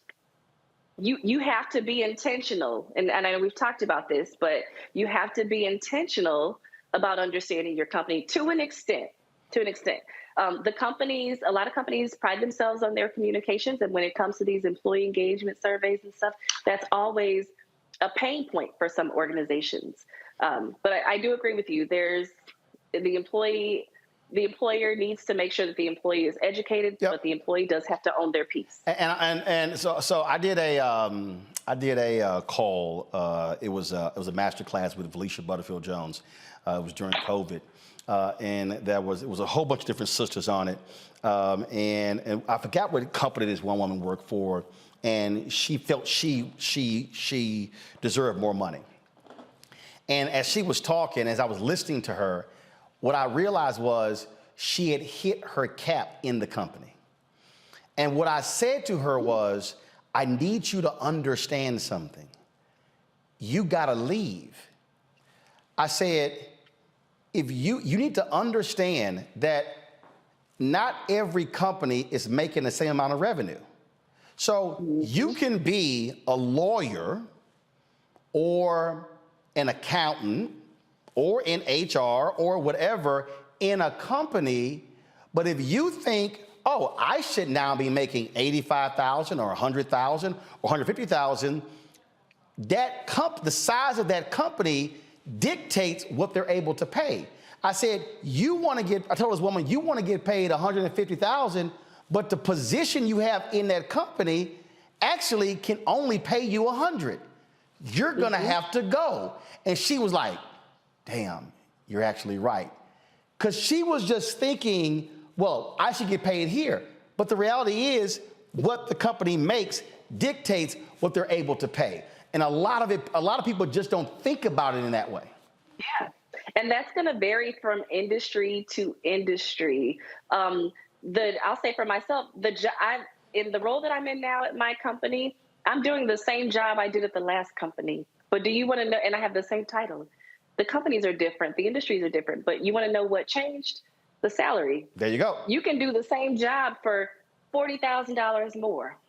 Size of company and revenue of company dictates, again, salaries. It's a money game. Mm-hmm. Absolutely. Absolutely. Let's go to callers here. I want to go to Ron from Los Angeles. Ron, you're on Roland Martin Unfiltered. How are you both today? Great. How you both doing today? Great. Can you hear me? Yeah. What's your question? Good. I'll be real brief. I'm on LinkedIn. I'm working in a renewable energy, solar to be specific, and I've been getting hit up quite a bit for different opportunities. But what seems to happen is that I'll go out and, I'll fulfill their requests and the resume, do all these things. They say, hey, excellent resume, but I'm also not getting the follow-up. Now, my concern is I had to bring up my LinkedIn page, is that I do have a background, it has my picture in a suit and tie, but I have amplified Black voices as sort of my splash page in the back. Do you think that me sort of referencing that on my page has a lot to do with how employers see me? Ron, thanks for your phone call. Laren? Yes. So, and this is strictly my thought about that. I think it can play a difference, or it can play a part in how employers view you. However, your page should always represent your brand and who you are. If this is who you are, leave that there. The right employer will recognize who you are and understand your LinkedIn page is your LinkedIn page. And while it illustrates your skill set, it does not, your background logo does not determine how well you meet the criteria for the role. It does not determine whether or not you are a fit for the role. If an employer is looking at that, honestly, I would even ask myself, if this is what matters and if this is what's counting me out, do I want to work for you? Yep. That's not the company I want to be in. William Gracie from D.C. William, what's your question for Laren Wagner? Hi, how are you doing today? Thanks for taking my call. How about you? My question, I'm great.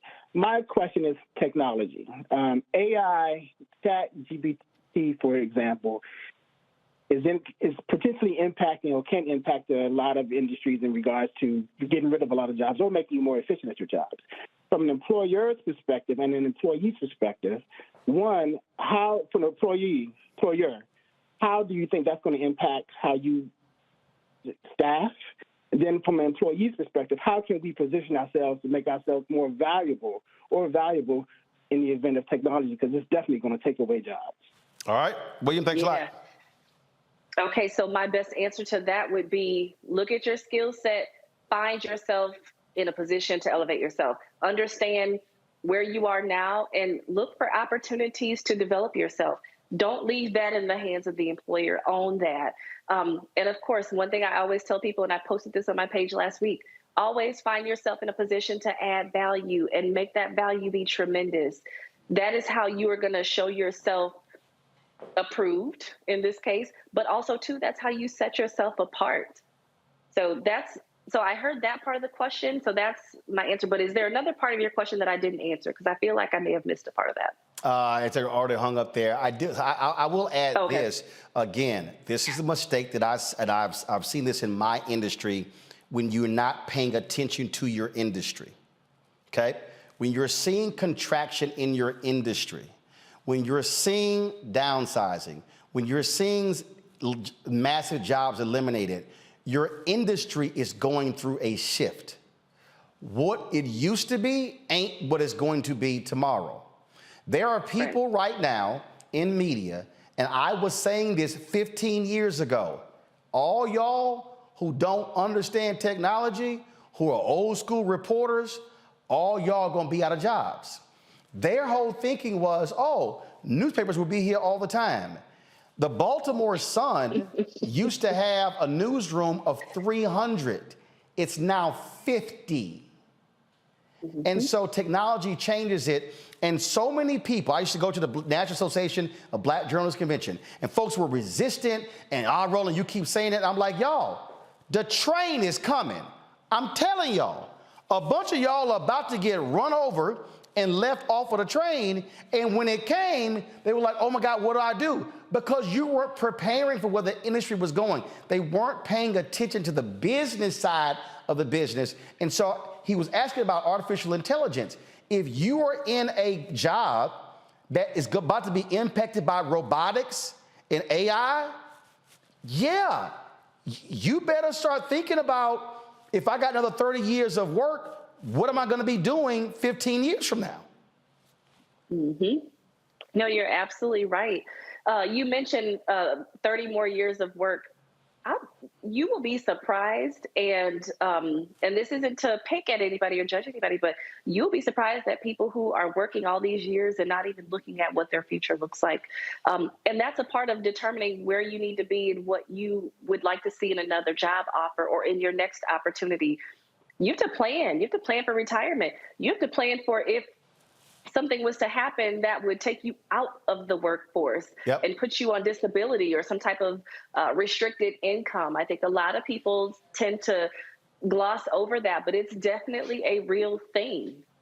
Phone call from Danita. I'm going to try to squeeze two in. Danita, what's your question? Hello, I'm a civil service and public employee, and I have about 25 years at my job. Not quite 25 yet. Should I wait until I'm at 25 to try and see whether or not I should go to another type of civil service employment, or should I just ride it out at my job and retire from there? I'm a ways away from retirement age, though. So what advice could you give me for that? Prepare for both. Do not wait till you're at that 25-year mark to determine what to do next. And we were talking about this earlier in an earlier segment. Your last day could be tomorrow. You know, knocking on wood that doesn't happen, but we are in such times of uncertainty. Anything could happen. You have to plan now. But also, Danita, I would advise anybody to do that. Danita, I want you to also start to sit down and look at the finances of that. And so, for instance, the question is, can you take early retirement? And then when does your pension kick in? How much is that? And the only reason I'm saying that, I know some people who are getting two pensions. They worked at a public position job. They said, okay, I'm retired here. I got that pension. Now I'm going to go work over here as a public worker. Now I'm going to create me a second pension. And then when they do retire, they got two pensions coming in. And so you should be sitting down, looking at the finances of your decision that then dictates what you then do. Because you have an advantage that yet you got almost 25 years and you're still young enough, you can walk away from that pension, that job, and go to another one, and that pension is safe. And so you should be looking at the number game and see how that works for you. Laren, we appreciate this. We're going to have you back next Thursday. If folks want to reach you, how can they do so? So I am on LinkedIn at L'_ERIN Wagner. And I am also on Instagram at LarenW1. But catch me on LinkedIn. That's where I'm most active. All right, then. So, and I look forward to connecting with you. Again, LinkedIn, Instagram, Facebook, go to all of them. We appreciate it. Next week, we're going to talk about the employer, because a lot of people out there who own businesses, and there are some important things that they also need to understand navigating 2023. Laren Wagner, thanks so much. I appreciate it. Thank you, Roland. Have a great night, everybody. All right, folks. Coming up next, the Texas Black State Representative wants to get rid of the Confederate holiday in Texas. He'll join us next on Roland Martin Unfiltered on the Black Star Network. If you're on of course, YouTube, hit the like button. Y'all, we should be easily over 1,000 likes. Hit the share button on Facebook. Same thing on the Black Star Network app. Download the Black Star Network app. Apple phone, Android phone, Apple TV, Android TV, Roku, Amazon Fire TV, Xbox One, Samsung Smart TV. Join our Bring the Funk fan club. Send your check and money orders to P.O. Box 57196, Washington, D.C. 20037-0196. Cash App, $RM Unfiltered. PayPal is R Martin Unfiltered. Venmo is RM Unfiltered. Zelle, Roland at RolandSMartin.com. Roland at RolandMartinUnfiltered.com. I'll be right back.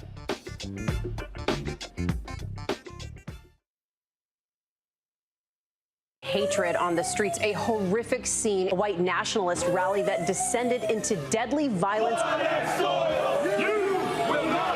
White people are losing their damn minds. As an angry pro-Trump mob storms the U.S. Capitol, we've seen We're about to see the rise of what I call white minority resistance. We have seen white folks in this country who simply cannot tolerate black folks voting. I think what we're seeing is the inevitable result of violent denial. This is part of American history. Every time that people of color have made progress, whether real or symbolic, there has been what Carol Anderson at Emory University calls white rage as a backdrop. backlash. This is the rise of the Proud Boys and the Boogaloo Boys. America, there's going to be more of this. Here's all the Proud Boys, guys. This country is getting increasingly racist in its behaviors and its attitudes because of the fear of white people. The fear that they're taking our jobs, they're taking our resources, they're taking our women. This is white fear.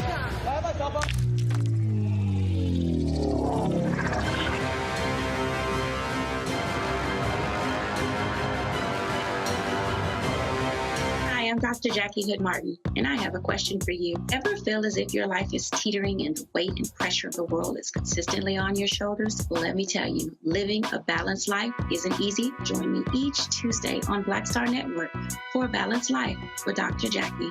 We'll laugh together, cry together, pull ourselves together, and cheer each other on. So join me for new shows each Tuesday on Black Star Network, A Balanced Life with Dr. Jackie.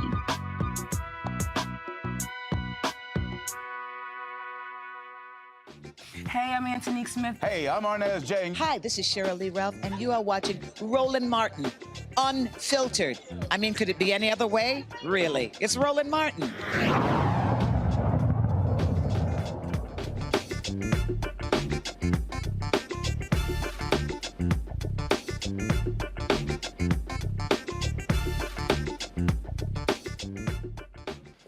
The greatest defender of the Confederacy today, white Republicans. It continues. You have these Confederate Memorial holidays in South Carolina, Mississippi, Alabama, and in Texas as well. Black state rep, he wants to stop that in Texas. Representative Jarvis Johnson joins us right now. Glad to have you on the show. So today is what? What is it actually called in Texas today? Celebrate Stupid People Hero Day. It's actually called Confederate Heroes Day in Texas. So, that's the holiday. What's their rationale for still celebrating domestic terrorists who were traitors to the United States? You know, over and over again, you hear the same comments, you hear the same statements that this is their history, this is their culture, this is their legacy.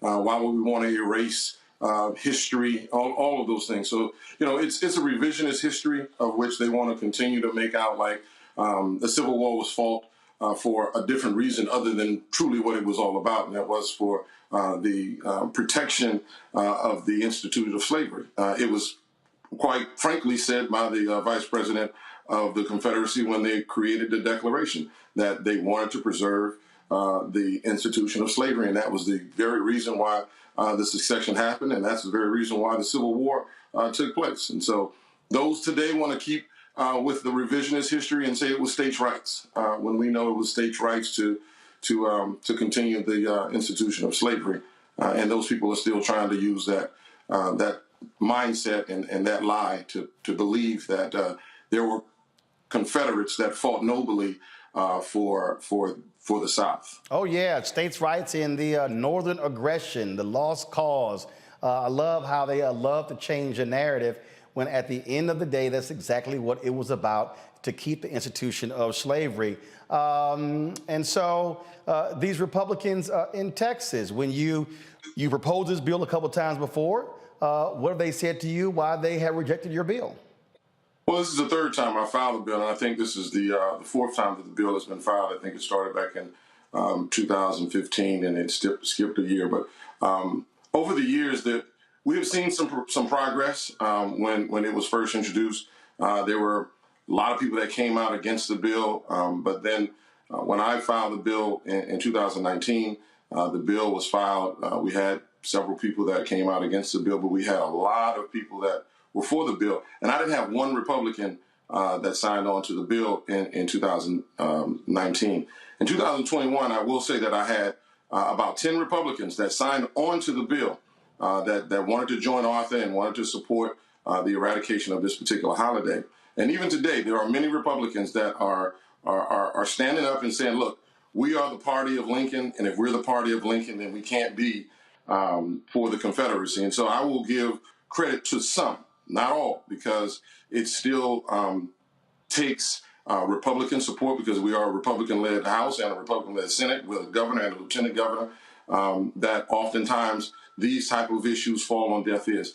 But I do believe that we will be successful because we are gaining more momentum more and more people are talking about it. More and more of the media is putting it out there, and more people who didn't even know this holiday existed are starting to say, "Wait, we have what? A holiday in our state called Confederate? That just doesn't make sense. That's oxymoronic, and I don't think this state should be defined by this small minority of people that are loud, and now we see have become very violent when wanting to protect a supremacist ideology that they want to kind of embrace. And as we continue to allow this to embrace, we'll see it fester, and we'll see it start to move all across this country. We saw a Confederate flag being flown in the nation's capital. We see Iowans literally flying Confederate flags, and you don't even know anything about the Confederacy, but it is dog whistling a mindset and an ideology that they all embrace. And that's why it's important that we stop this holiday today. We stop it this year and never have to look back and say that we're celebrating something. Because I will say this, there's no holiday that we should be celebrating. History is supposed to be studied, not celebrated. And so that's why I challenge all of my colleagues, especially those across the aisle, to, if you want to continue to teach it, then let's teach it. But we're not going to celebrate it because that flies in the face of my ancestors that were killed simply because of a mindset and an ideology that the Confederacy embraced. Well, Erica, when you think about Republicans who did not want to get rid of the renaming of Army bases, they did not want West Point removing Confederate plaques and other monuments. They call this woke run amok. They want to maintain those symbols of white supremacy. Yeah, absolutely. And understanding that those symbols were erected within the 20th century as markers to let Black people know that they must obey. And so those type of violent symbols, treasonous, pranced about, really do leave an indelible mark. And I do believe, if the gentleman is still with us, that you're still there. Georgia, you're still there. Okay, excellent. So I just had a quick question around the state holiday in Texas. In Georgia, my home state, right up until 2015, that Confederate holiday, Robert E. Lee, was celebrated. Right now, I believe the case is that it no longer bears Confederate's name, but that state holiday, that state capitals and things of that nature have closed. So my question is, have you communicated with anyone in the state of Georgia that's been successful to some degree to at least have the Confederacy removed from the state holiday, or have you gotten any type of feedback around that fight? Well, the feedback that we're getting across the country is that I think, again, a lot of people who did not know that this thing exists have become more and more shocked. I mean, Texas has grown. Texas has the largest population of Black people in the entire country right here in Texas. And I think this mindset is starting to take shape, and we're starting to be more aware. I think this all boils down to the pressure that we can put on the elected officials, the pressure that we can put on the governor, lieutenant governor, and the Senate to get this thing seen all the way through. Those that are going to be afraid are going to be afraid. You know, I'm not for just renaming it or simply moving it, because when you look at what the Confederacy is all about across this country, they celebrate dates on different days. They celebrate them in June. They celebrate them in April. They celebrate it in January. They celebrate it, all over. So it's kind of like it doesn't even have a basis for which they can celebrate. But we do know they're doing it for a particular reason. And here in Texas, they purposely put it on January 19th because they wanted to be in the front to what Dr. Martin Luther King had meant to this country, not just to Black people, but to this country. And that was the reason why Confederate Heroes Day had even been in existence today in Texas, because in 1973, some Republicans took exception to the fact that the dean of our house, Sophronia Thompson, filed a bill that simply recognized the works of Dr. Martin Luther King. And those said, oh, he's not even from Texas, so why should we do that? And that was many of their conversations, and it's the reason why they didn't vote for it. But they then turned right around and voted for to create Confederate Heroes Day for Robert E. Lee and Jeff Davis, who are neither from Texas. So again, it's the contradiction and the lies. But the conversation is been very positive. While I have not had conversation with those from Georgia, the conversation for those in Louisiana that helped eradicate theirs has been there. And so I don't think it's one formula that you have more than the formula of sending a message to the governor and lieutenant governor that we're watching and we're going to be persistent. I'm not going to just say, well, let it go, as most of them will want to say, look, why don't you just let it go? It was so long ago, why don't you just let it go? Because I don't believe in allowing an ideology to fester in the annals of what Texas is. And unfortunately, if we don't get rid of this bill, that's what we'll do. And you'll see those sympathizers take the Confederacy, as you saw what happened in South Carolina when the boy that shot up the church. He used that Confederate mentality and that hate to do what he did. And that's why it's important that we get rid of this holiday, so that we kill the notion and the ideology that those that are sympathizers can use it as to embolden their behaviors. Greg Carr. Thank you, Ron. And thank you, Representative Johnson. And maybe if you wouldn't mind giving us a word on the fact that I think I read somewhere in an interview, you said you actually have a Confederate soldier in your bloodline, huh? A white rapist that goes back to your great-great-great-great-grandmother, if I'm not mistaken. So maybe if you said a word about that.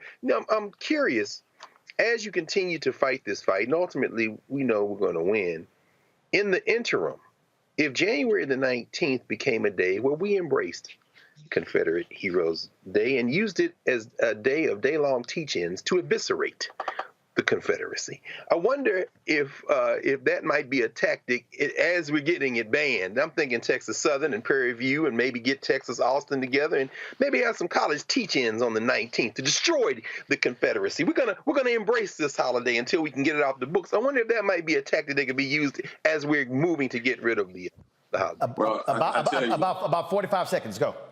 The one thing that is happening across the state and across this country is that they're trying to ban teachings of anything that has to do with blacks. You understand what Florida just did was banning black education in public schools. But yeah, the issue is that we have to continue to educate our own people so that they understand how hateful and harmful this particular bill is. And yes, to those that want to say that this is their heritage, this is their culture, I tell them this is mine too, because my great-great-great-grandfather fought for the Confederacy as to where my lineage came from. And so we have to, but I'll never celebrate an individual like that, but I will teach my children about what that individual did to our ancestors. And so never to be celebrated, but certainly to be taught so that we don't forget their heinous crimes.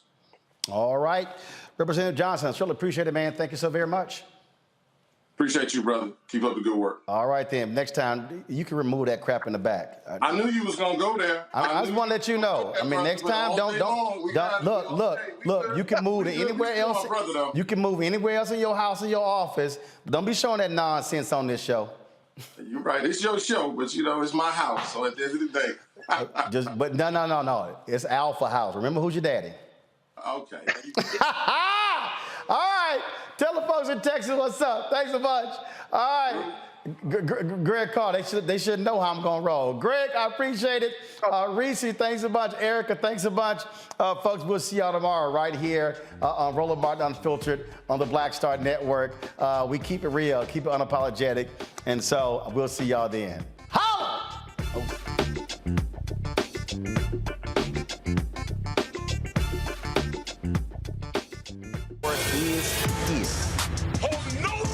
I'm real revolutionary right now. Support this man, Black Media. He makes sure that our stories are told. Thank you for being the voice of Black America, Roland. Stay black. I love y'all. All momentum we have now, we have to keep this going. The video looks phenomenal. See, this difference between Black Star Network and black-owned media and something like CNN. You can't be black-owned media and be scared. It's time to be smart. Bring your eyeballs home.